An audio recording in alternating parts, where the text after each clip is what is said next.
ஆண்டவராகிய இயேசுவின் நாமத்தில் அன்பின் வாழ்த்துக்கள். இந்த நாளிலும் நாம் கர்த்தருடைய சமூகத்தில் வேதத்தை தியானிக்கவும் படிக்கவும் கூடியிருக்கிறோம். நம் கண்களை மூடி இந்த வேத பாடத்தை ஒரு ஜெபம் செய்து ஆரம்பிப்போமாக. வானத்தையும் பூமியும் படைத்த நல்ல ஆண்டவரே, இந்த நேரத்துக்காய் ஸ்தோத்திரம். நம்முடைய வேதத்தை தியானிக்கவும் அறியவும் நாங்கள் அதை அபியாசப்படுத்தவும் வந்திருக்கிறோம். Help us to understand the true essence and meaning that you have given us, Lord. ஆண்டவரே, நம்முடைய சத்தியத்தை அறிந்து கொள்ளவும் அதை ஏற்றுக்கொள்ளவும் நல்ல மனதை தந்ததுக்காய் ஸ்தோத்திரம். புரிதலை தருவீராக, கிரியை செய்வீராக. இயேசுவின் நாமத்தில் ஜெபிக்கிறோம் நல்ல தகப்பனே, ஆமென். ஆண்டவருடைய நாமம் மகிமைப்படட்டும். இன்றைக்கும் நாம் எல்லா வாரங்களிலும் யோவான் புஸ்தகத்தை நாம் படித்து கொண்டிருக்கிறோம்.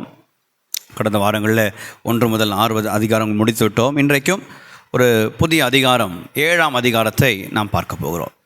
The 7th chapter in John Gospel is a very interesting chapter. It talks about the Holy Spirit.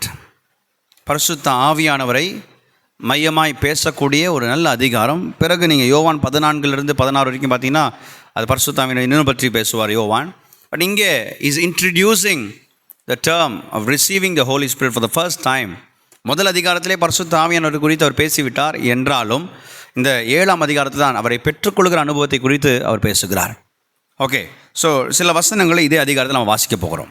முதல் 2 வசனங்களை நாம் முதலாவது வாசிப்போமாக. இவைகளுக்கு பின்பு யூதர்கள் இயேசுவை கொலை செய்ய வகை தேடினபடியால் அவர் யூதேயாவிலே சஞ்சரிக்க மனதில்லாமல் கலிலேயாவிலே சஞ்சரித்து வந்தார்.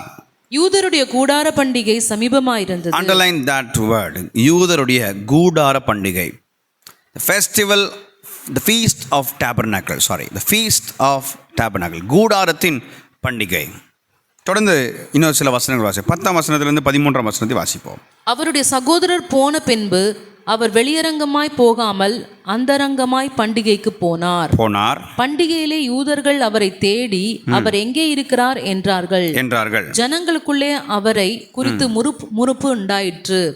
சிலர் அவர் நல்லவர் என்றார்கள், வேறு சிலர் அப்படி அல்ல, அவர் ஜனங்களை வஞ்சிக்கிறவன் என்று சொல்லிக் கொண்டார்கள். ஆனாலும் யூதருக்கு பயந்திருந்ததினாலே ஒருவனும் அவரை குறித்து தாராளமாய் பேசவில்லை. யாருமே இயேசுவை ஓபனா பேசல. அவரை குறித்து யார் இங்கே இருக்கிறார் அங்கே இருக்கிறான்ற ஓப்பன் டாக் இல்லை. So he remained as a secret for those days. இந்த சில வசனங்களை வாசிப்போம். 37-39 வாசிப்போம். பண்டிகையின் கடைசி நாளாகிய பிரதான நாளிலே இயேசு நின்று சத்தமிட்டு, ஒருவன் தாகமாயிருந்தால் என்னிடத்தில் வந்து பானம் பண்ண கடவன். வேத வாக்கியம் சொல்லுகிறபடி என்னிடத்தில் விசுவாசமா இருக்கிறவன் எவனோ அவன் உள்ளத்திலிருந்து ஜீவ தண்ணீர் உள்ள நதிகள் ஓடும். ஜீவ தண்ணீர் உள்ள நதிகள் ஓடும். இந்த ஜீவ தண்ணீர் உள்ள நதிகள் ஓடும் யாரை குறித்து பேசுகிறார்னா பரிசுத்த ஆவியானவர் குறித்து பேசுகிறார் என்பதை 39ஆம் வசனத்தில் யோவானே கமெண்ட்ரி கொடுக்கிறார். 39ஆம் வசனத்தை வாசிங்க. தம்மை விசுவாசிக்கிறவர்கள் அடைய போகிற ஆவியை குறித்து இப்படி சொன்னார். விசுவாசிக்கிறவங்க பெற்றுக்கொள்ள போகிற ஆவி. The very first time that John is using receiving the Holy Spirit is in this chapter. ஆவியானவரை குறித்து இயேசு பேசிக் கொண்டிருக்கிறார். ஆனால் ஆவியானவர் ஊற்றப்படவில்லை. ஏனால் இயேசு இன்னும் சிலுவைக்கு போகல, மகிமைப்படவில்லை. இன்னும் இயேசு சிலுவைக்கு போய் அவர் மரிக்கலை. அதுக்கு முன்பாக பரிசுத்த ஆவியானவர் அங்கே பொதுவாக ஊற்றப்படலை. ஓகே, வேதத்தில் முன்பாக the Holy Spirit came, was assigned for few people. யோசேப்புக்கு கர்த்தருடைய ஆவியானவர் இருந்தார். மோசேக்கு கர்த்தருடைய ஆவியானவர் இருந்தார். யோசுவா காலேபுக்கு கர்த்தருடைய ஆவியானவர் இருக்கிறார். தாவீதுக்கு, சவுலுக்கு இருந்தது தாவீதுக்கு. பின்னு நம்ம எல்லா இந்த மாதிரி அசைன்மெண்ட் போல நியாயாதிபதிகளில் பல பேர் பரிசுத்த ஆவியானவர் இருந்தார். இப்படி God the Holy Spirit was assigned to individual in the Old Testament, where rather than after the life, crucifixion and resurrection of Jesus, the Holy Spirit was poured into the church. அவர் பொதுவாக ஊற்றப்படுகிற அனுபவம் நாம் பார்க்கிறோம். பெந்தகோஸ்தே நாளில் நாம் பார்க்கிறோம். Okay, இந்த அதிகாரத்தை நாம் புரிந்து கொள்வதற்கு நாம் அதுக்கு முன்பாக இதனுடைய பின்னணியை பார்க்கணும். நான் 2ஆம் வசனத்தில் அண்டர்லைன் பண்ண சொன்ன அந்த கூடாரத்தின் பண்டிகை, இதை குறித்து நாம் பார்த்துட்டு நம்ம போகலாம். இந்த யூதர்கள் ஏன் இவை வகை தேடி சுற்றி இருக்கிறாங்கன்னா, அன்றைக்கு அது ஓய்வு நாளில் 38 வருஷமாக வியாதியாக கிடந்தவனை ஆண்டவர் அற்புதம் செஞ்சிட்டாரு. அவனும் ஓப்பனாக சொல்லிட்டான் இயேசு செய்தார்ன்றது. அன்னிலிருந்து இவரை கொலை செய்யணும், இவர் நம்முடைய யூத குலத்திற்கே நம்முடைய தேசத்துக்கே ஒரு மிகப்பெரிய அழிவை கொண்டு வந்து விடுவார் என்று சொல்லி பயந்து கொலை செய்யணும்னு சொல்லி அவங்க டிசைட் பண்ணாங்க. They decided to kill Jesus because he did a miracle on the Sabbath day. அவர் அந்த ஓய்வு நாளில் ஒரு அற்புதம் செய்ததுனால they decided to kill him. கொலை செய்வதற்கு ready now. Okay, let's talk about the feast of tabernacle. இந்த கூடாரத்தின் பண்டிகையை பற்றி பார்க்கணுன்னா, இந்த பண்டிகை 7 நாள் நடக்கிற ஒரு பண்டிகை. 7 days it happens. It is one of the important festivals. மூணு முக்கியமான பண்டிகைகளில் ஒரு முக்கியமான பண்டிகை இந்த கூடாரத்தின் பண்டிகை. இந்த கூடாரத்தின் பண்டிகை என்ன பண்ணுவாங்கன்னா, எவ்வளோ பெரிய வீட்டில் தங்கியிருந்தாலும் அவங்க அந்த 7 நாள் ஒரு கூடாரத்தை கட்டி யூதர்கள் எல்லாம் அங்கே தான் வசிப்பாங்க. ஏன் வசிக்கிறாங்க அப்படின்னா, ஆண்டவராகிய தேவன் இஸ்ரவேல் ஜனங்களை எகிப்திலிருந்து புறப்பட பண்ணின்னு வனாந்திரத்தில் நடத்தின போது அவங்களுக்கு வீடு இல்லை, ஆனால் கூடாரத்தில் தங்கினார்கள். அப்போது அந்த வழி நடத்துதலை நினைப்பதற்கு ஆண்டவர் நம்முடைய முன்னோர்களை இப்படி வழி நடத்தினார், இந்த விதமாய் வழி நடத்தினார், இவர்கள் கூடாரவாசிகளாக இருந்தார்கள், நமக்கு ஒரு தேசம் கிடைக்கிறதுக்கு முன்னாடி நாம் இப்படிலாம் வனாந்தரத்தை இருந்தோன்றதை நினைவு கூறுவதற்கு இந்த 7 நாள் இன்றைக்கும் even today they celebrate this feast of tabernacle even today. இது ஒரு பிரம்மாண்டமான ஒரு ஒரு ஒரு பண்டிகை.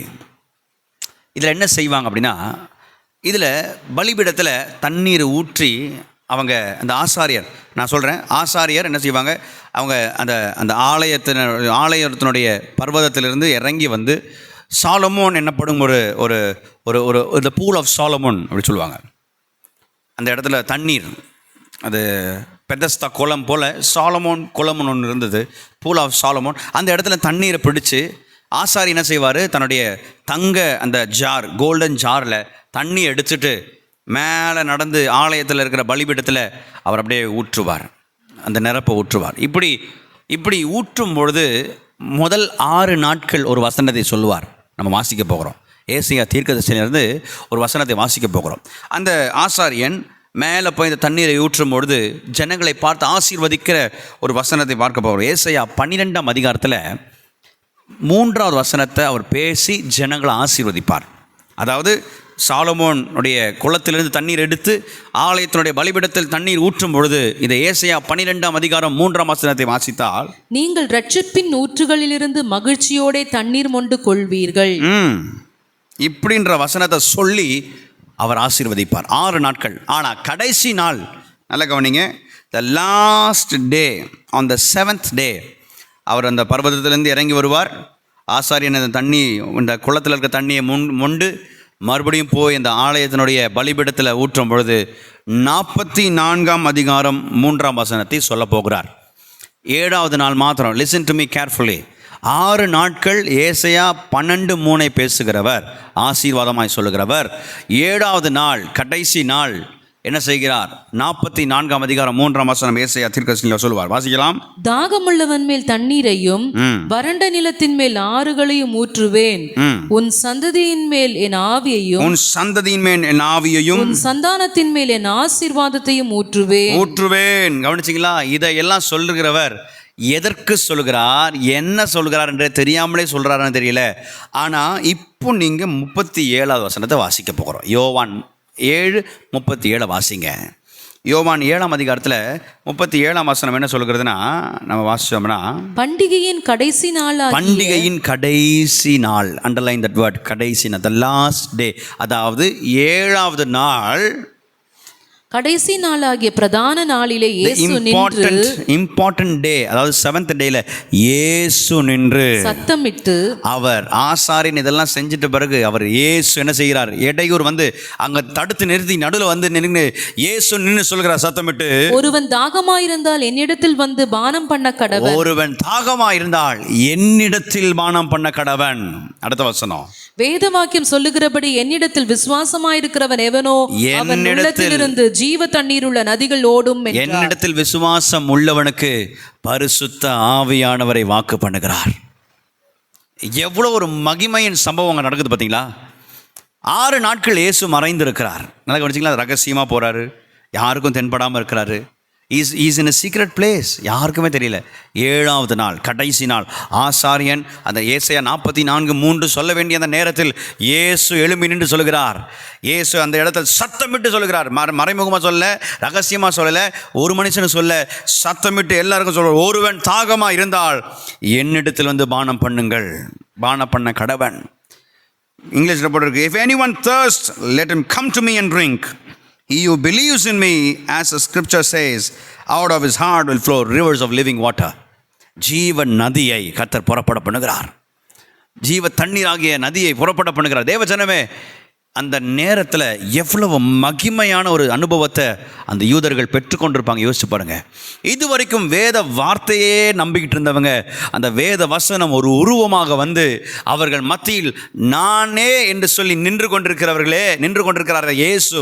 அவரை பார்க்கும்போது எவ்வளவு மகத்துவம், எவ்வளவு மகத்துவம். 40ஆம் வசனம், இதை பார்த்த உடனே ஜனங்க என்ன பண்றாங்க பார்த்தீங்களா? 40ஆம் வசனத்தை வாசிங்க. ஜனங்களில் அநேகர் இந்த வசனத்தை கேட்டபோது மெய்யாகவே இவர் தீர்க்கதரிசியானவர் என்றார்கள். 41 சொல்லுகிறது, வேறு சிலர் இவர் கிறிஸ்து என்றார்கள். போதும், வேற சிலர் கிறிஸ்துன்றாங்க.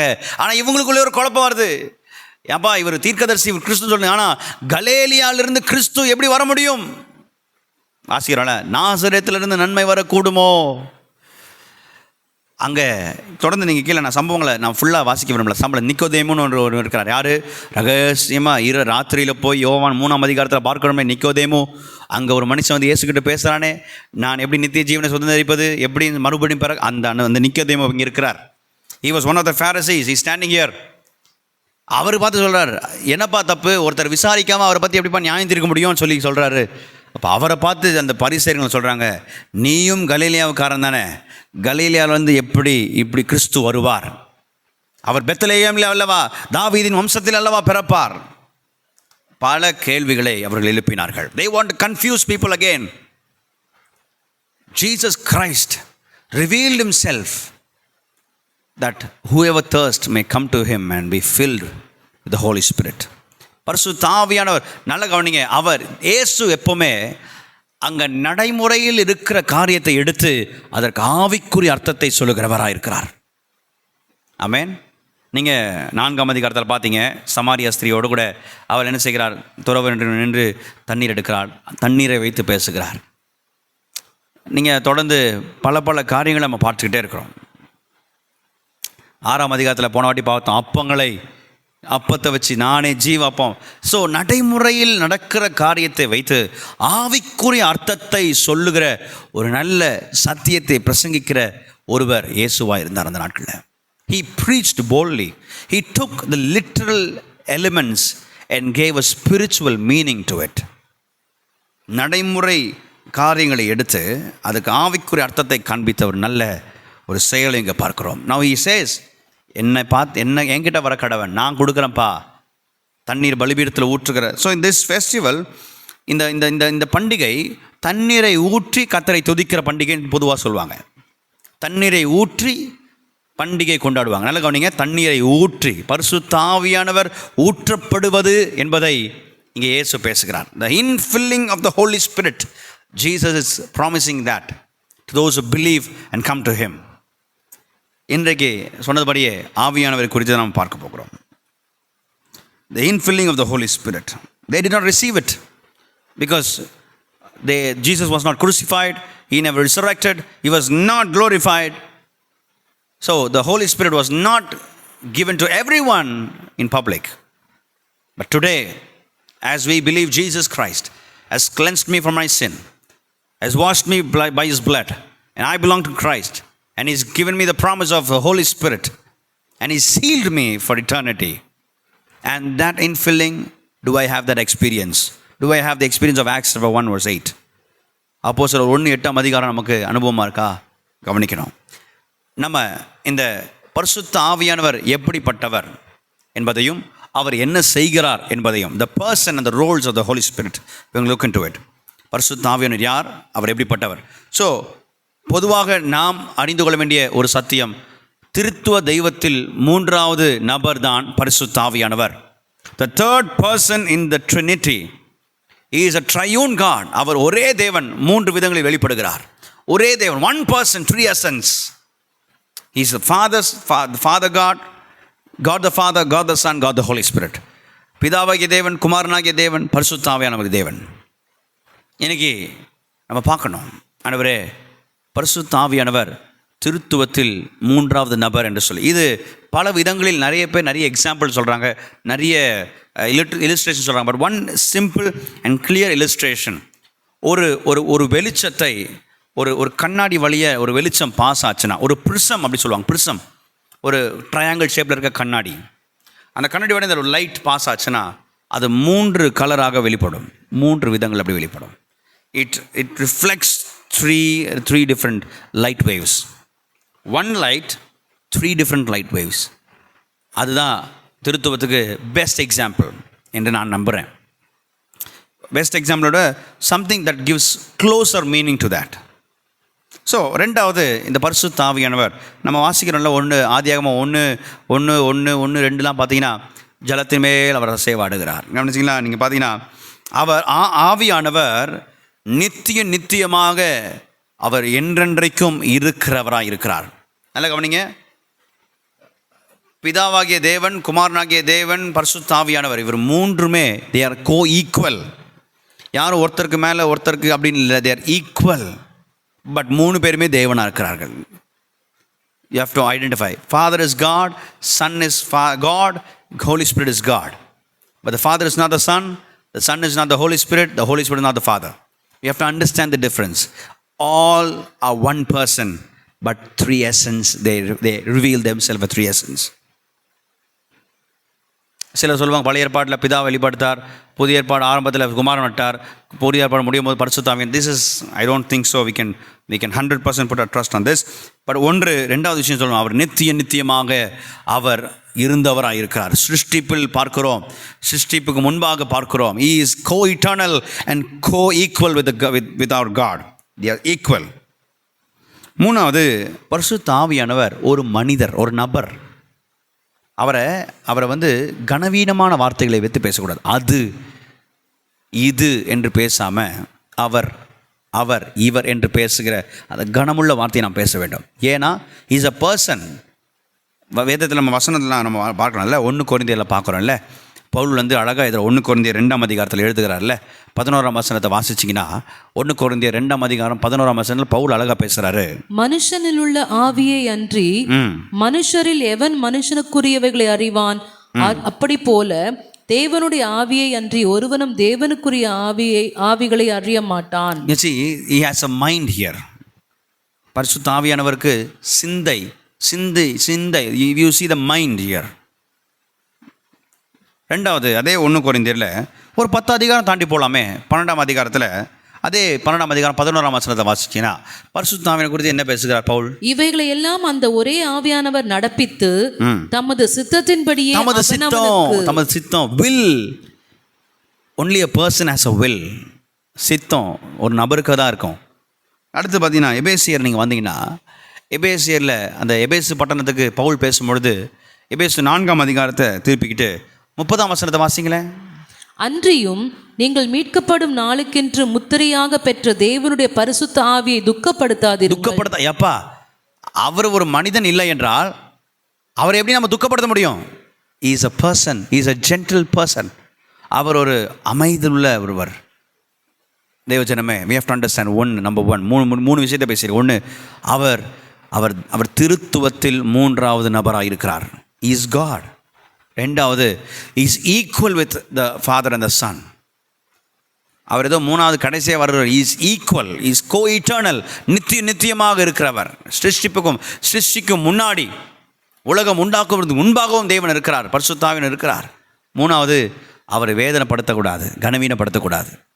அவர் ஒரு மனிதர், அவர் ஒரு நபர் என்பதை நாம் பார்க்கிறோம். ஓகே, இதை பார்த்த நாம் இவர் நம்முடைய வாழ்க்கையில் செய்யக்கூடிய பல விதங்களை நம்ம பார்க்கிறோம். பரிசுத்த ஆவியானவர் நமக்கு அவசியம். யோசிச்சு பாருங்க, கூடார பண்டிகையில் அத்தனை வருஷமாக அவங்க அதை கொண்டாடிட்டு ஆசரித்து கொண்டிருக்கிறாங்க. ஆனால் திடீரென்று இயேசு அங்கே இடையில நின்று அவர் சொல்வதற்கு என்ன காரணம்? why is it so important? yes, it is important. 7வது நாள் அவங்க பாட்டு போயிருக்கலாமே, இல்லை, இடையில வந்து இயேசு பேசுகிறாருன்னா ஏதோ அதில் ஒரு முக்கியமான விஷயம் இருக்குது, that is something very important என்பதற்காக தான் இயேசு பேசுகிறார். The holy spirit is very important. But பல சபைகள் அதை பற்றி பேசுறதில்லை. பல ஜனங்கள் பரிசுத்த ஆவியானவருக்கு கனம் கொடுப்பதில்லை.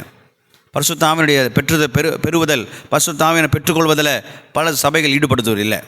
They want the Father and the Son. Many churches proclaim the word. Many churches proclaim the salvation, but they leave out the Holy Spirit subject. ஆனால் நம்முடைய சபை, தேவ பிள்ளைகள் எப்படி இருக்கணும்னா, பரிசுத்த ஆவியானவருடைய அபிஷேகத்தையும் அனுபவத்தையும் விடாத பற்றி கொண்டு நாம் வாழ கர்த்தர் நமக்கு உதவி செய்வாராக.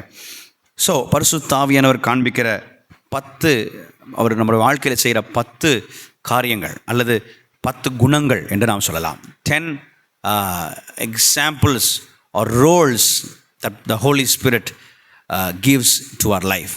10 meanings இருக்கலாம், 10 roles இருக்கலாம், that is playing in our lives. First, முதல்ல இந்த யோவான் இருந்து நம்ம போவோமா? யோவான் 16ஆம் அதிகாரத்தை திருப்பிக்கிட்டோம்.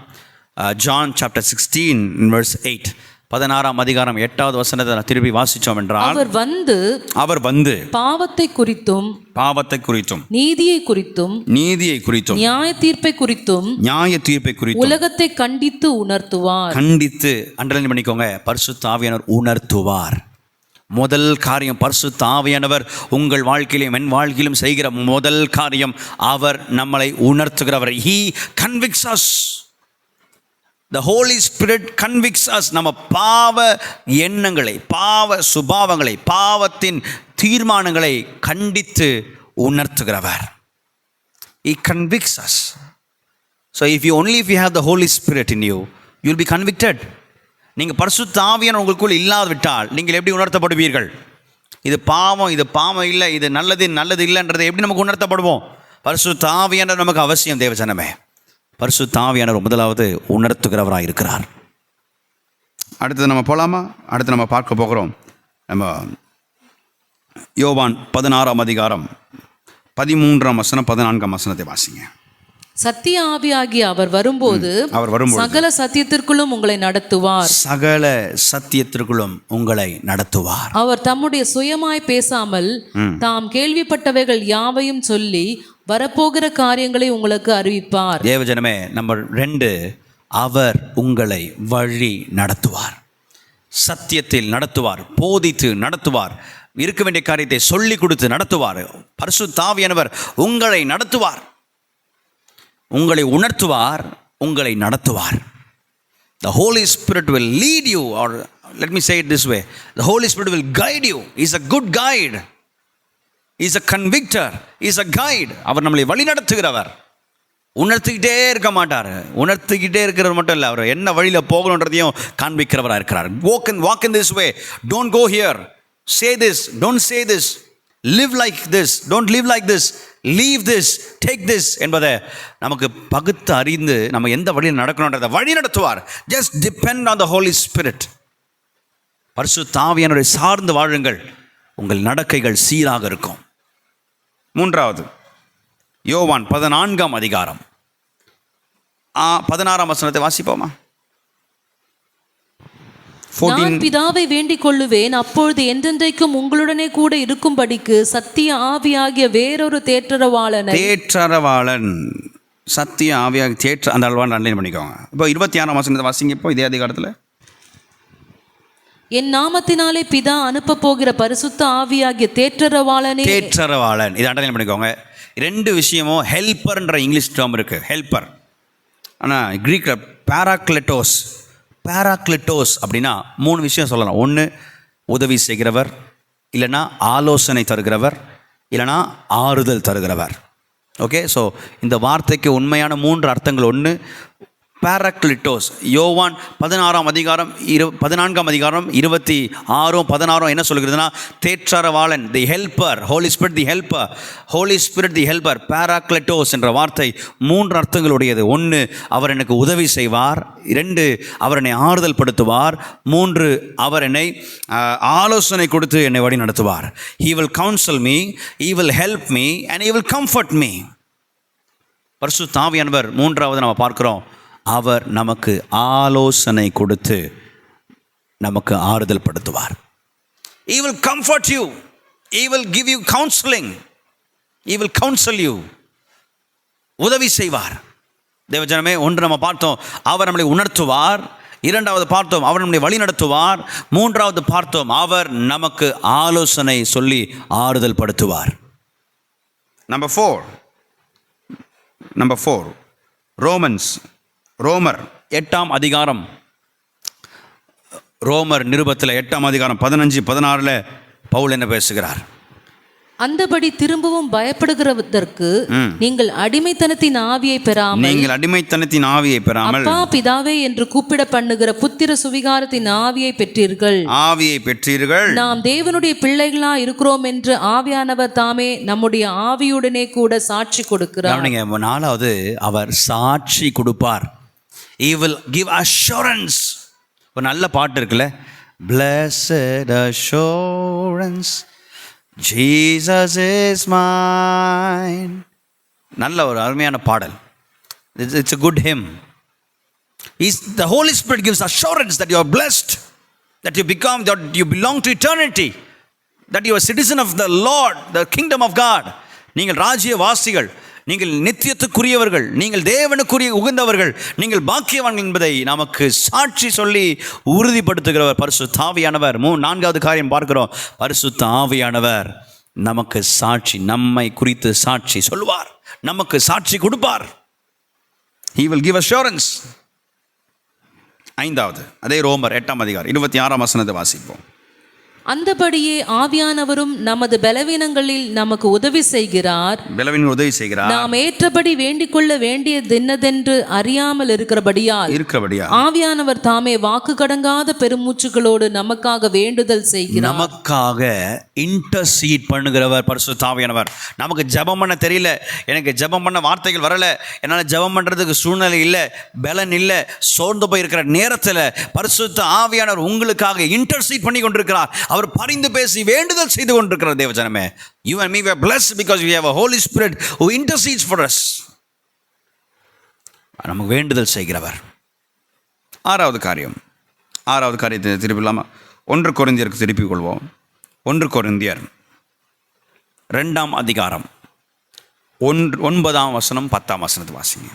எழுதியிருக்கிறபடி தேவன் தம்மில் அன்பு கூறுகிறவர்களுக்கு ஆயத்தம் பண்ணினவைகளை கண் காணவும் இல்லை, கண்ணு காணல, காது கேட்கவும் இல்லை, காது கேட்கல, அவைகள் மனுஷனுடைய இருதயத்தில் இருதயத்திலும் வரல. நமக்கோ தேவன் அவைகளை தமது ஆவியினாலே வெளிப்படுத்தினார்.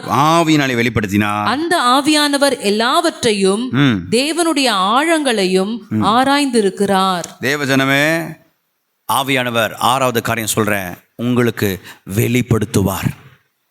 கண்ணுக்கு தெரியாது, காது கேட்கல, உள்ளத்துல தோன்றல, ஆனா பரிசுத்த ஆவியானவர் யார்கிட்ட இருக்கிறாங்களோ, யார் அவர்களை நடத்துறாங்களோ அவங்களுக்கு பரிசுத்த ஆவியானவர் வெளிப்படுத்துவார். God the Holy Spirit will reveal secrets to you. ரகசியங்களை, தீர்க்க தரிசனங்களை, வெளிப்பாடுகளை பரிசுத்த ஆவியானவர் உங்களுக்கு வெளிப்படுத்துவார். God the Holy Spirit will reveal it to you. தொடர்ந்து 7வது காரியத்தை பார்க்கலாமா? இதே 1 கொரிந்தியர் 12ஆம் அதிகாரம் 7-11 வசனம் வரைக்கும் வாசிப்போம். ஆவியினுடைய அனுக்கிரகம் அவனவனுடைய பிரயோஜனத்திற்கென்று அளிக்கப்பட்டிருக்கிறது. ஆவியின் வரங்கள் போதும்.